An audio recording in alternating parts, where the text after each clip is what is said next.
Entrepreneurship is in my DNA. I preach entrepreneurship.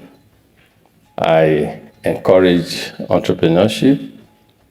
I also try to catalyze more entrepreneurs in Africa because in my own life journey, I've come to appreciate the significance and importance of entrepreneurship in transforming families, in transforming self, in transforming communities, in transforming countries, societies, and humanity entirely.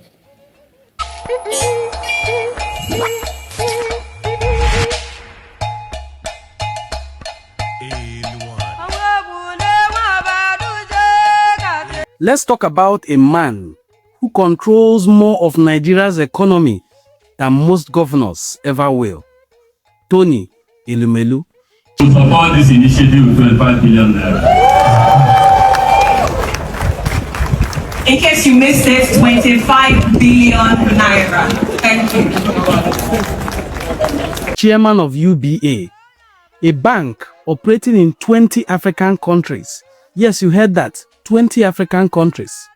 Chairman of Hays Holdings.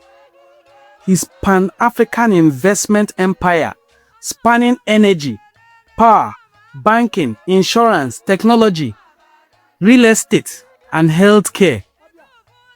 Chairman of Transcorp, Nigeria's largest quoted conglomerate with subsidiaries in power generation and hospitality. Founder of Hays Energies and incoming chairman of Seplat Energy, a company whose share price rose 80% the moment Tony Elumelu got involved.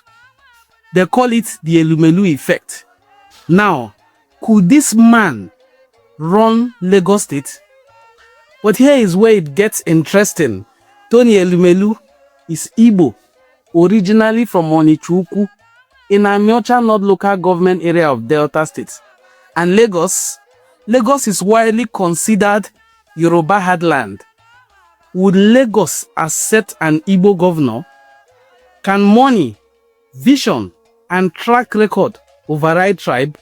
Nigeria continues to preach one nation, one Nigeria, but every election tells a different story.